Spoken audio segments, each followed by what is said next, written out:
Bem, vamos continuar agora o capítulo sobre potência e circuitos trifásicos, tá? Agora a gente vai ver como é que vai ficar a questão das leituras quando a gente instala watímetro em algum circuito trifásico. Então, o watímetro a gente já sabe que ele é um instrumento, né, que mede a potência elétrica em watts num determinado circuito elétrico, tá? Então aqui a gente tem na tela aí a visualização do watímetro monofásico, certo? Então a gente vê que ele tem 4 terminais. Ele tem 2 terminais de corrente aqui em preto e 2 terminais de tensão em vermelho. Tá? Esse daqui é do tipo analógico, né? Daquele que tem um ponteiro que se desloca para indicar o valor. Certo? A gente sabe muito bem que já existem instrumentos digitais, né, tudo mais ali, mas só que ele tem o mesmo princípio de funcionamento. Vai precisar tanto da corrente quanto da tensão para poder te dar a potência em watts. Porque a gente sabe que a potência elétrica, né, é o produto da tensão pela corrente.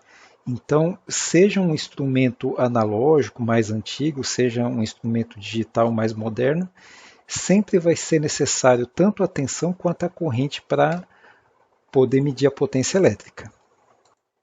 Então aqui a gente tem como é que seria o watímetro por dentro aqui, né? Então a gente aplica uma tensão, certo? Numa carga que a gente quer medir a potência elétrica. Obviamente que a gente vai ter a tensão e vai ter a corrente que está indo em direção a essa carga. Só que é o seguinte, vamos considerar que é o watímetro analógico ainda, que é mais fácil de entender. Ele tem uma bobina de corrente, ou seja, onde a corrente de carga vai passar por ele, e tem a bobina de potencial, certo? Essa BP aqui. Por quê? Na bobina de potencial está aplicada a diferença de potencial da tensão que está alimentado a carga. Sendo assim, a gente vê que essa bobina de corrente ela teria que ter uma baixa impedância para não poder influenciar no valor da corrente de carga. Certo? Já a bobina de potencial ela tem uma impedância bem alta, né, que é para vir a corrente mínima aqui que seja necessária apenas para magnetizar a bobina. Nessa situação, criaria um campo magnético aqui entre essas duas bobinas que, por sua vez, vai deslocar esse ponteiro na escala gráfica aqui. Tá? Então é graças ao campo magnético das duas bobinas que esse ponteiro vai se deslocar. Pois bem, e se fosse um watímetro digital, como é que seria? Com certeza, aqui no lugar da bobina de corrente teria um circuito para medir essa corrente, e aqui no lugar da bobina de potencial teria um circuito para medir a tensão. Certo? Então, basicamente, é como se o watímetro fosse um voltímetro, um amperímetro embutido num equipamento só. Então, o que o watímetro vai ler então? Então a gente sabe que a potência ativa seria o quê? O produto do módulo da tensão pelo módulo da corrente, vezes o cosseno do ângulo de defasagem, né, entre as duas, entre a tensão e a corrente. Ou, em outras palavras, a gente pode dizer que a leitura do watímetro vai ser a parte real do produto da tensão pelo conjugado da corrente. Tá? Então, obviamente que essas duas expressões estão dizendo a mesma coisa.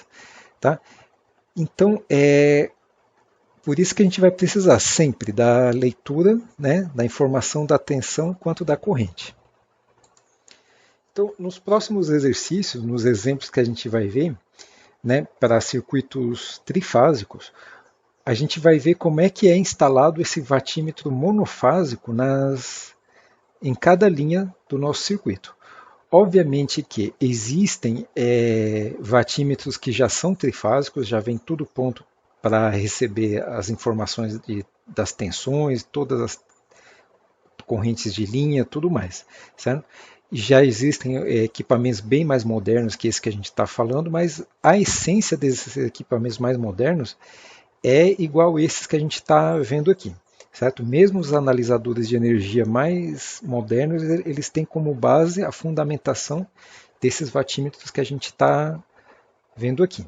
Tá? Então, obviamente que também existe o alicate amperímetro, né? Aquele que tem um alicate que você pode enlaçar o condutor sem ter que abrir o circuito igual esse equipamento, mas nesse capítulo aqui vamos ver como é que fica a instalação desse tipo de equipamento, que não é diferente desses mais modernos.